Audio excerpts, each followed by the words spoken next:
Last week, we finally got the Galil Ace, or as it's known in Modern Warfare, the CR-57 Amax.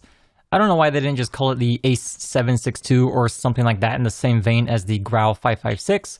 But anyways, this video will be taking a quick look at the stats for the Amax, see if it's viable in multiplayer, but more importantly, Warzone, because it's in desperate need of a change to the meta. Everyone is still running a Grau/MP5, and I personally like changing it up just to be different here and there, but it's hard to intentionally use a weapon that isn't the best when you're trying to win. The reason I waited so long to make this video is because I wanted to actually use it before I passed on my final opinion about it, and I think Damascus Camo speaks for itself when I say I've used it a little bit. First, the damage of the Amax is 56 to 45 for headshots, 42 to 33 for upper chest, and 35 to 28 for stomach and legs. At 100 health, that's about 3 to 4 shots to kill, barring any headshots, but against full plates in Warzone or 250 health, it's 6 to 9 shots to kill. Combine this damage with the 645 rounds per minute rate of fire, and you have a very fast time to kill. Out of all the heavy assault rifles like the Odin, Scar, AK-47, and even the FAL, it has the fastest time to kill unless you hit those chest shots with the FAL and Odin. Even the FAL is a 3-shot kill unless you hit 2 chest shots in a row. Some have described it as being nothing special in multiplayer, but it's clearly one of the best. Now when it comes to Warzone against a fully armored player, and this cannot be understated, it has the fastest time to kill between all assault rifles, SMGs, and even LMGs, with the exception of hitting every burst from the FAMAS or a couple different conversion kits.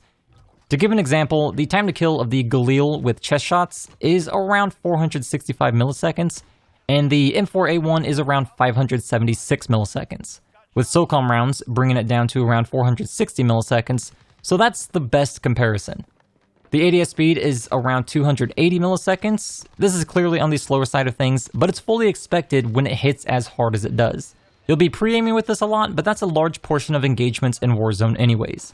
The magazine size is where this thing is probably the weakest. It starts with a 30 round mag, but you can extend it to 45 rounds, and that's it unless you want to convert this into a marksman rifle with a 10 round mag. This specific variant of the Galil Ace uses a standard AK-47 magazine, so there's no reason this couldn't use the 75 round drum mag that the AK-47 uses, aside from balancing purposes in-game. Now as for accuracy, this gun has a mostly vertical recoil pattern. This is a key requirement for Warzone because of those long ranges.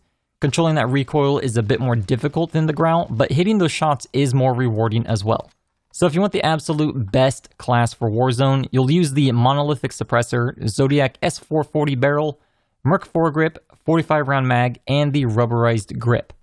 The reason I don't always go for the tac laser on the Amax is because I feel like the benefits of additional recoil on the grip outweigh the benefits of the tac laser for me. I'm going to play this like it's a heavy assault rifle, and that means I'm pre-aiming a lot, but I'll have an SMG in my back pocket if I need to storm a building or expect other close quarters engagements. I can sacrifice a bit of ADS speed and stability there. But nothing's stopping you from using the tac laser, it's all personal preference of course. This doesn't need the commando foregrip to stabilize the horizontal recoil, and the Merc foregrip that I use actually has the hidden bonus of improving movement speed by 4%. Not a lot of people are aware of that, especially since the attachment doesn't tell you that. If you want the lowest possible recoil on this class, you'll simply switch out the monolithic suppressor for a compensator. That's very risky in Warzone, but it is an option. At the end of the day, does this weapon, the CR-57 Amax, have a place in the Warzone meta? And I think it absolutely does. This gun is basically like putting the M4 SOCOM rounds into a 45 round magazine on a far more accurate weapon. If you can slow yourself down and use it when appropriate, in other words not storming buildings with this in a full sprint, then you can have a lot of success with this weapon. I'm really enjoying it so far, and my opinion of it has only gotten better since last week. I think I'll be using this quite a lot in Warzone. I hope you guys enjoyed this video, and I'll see you next time.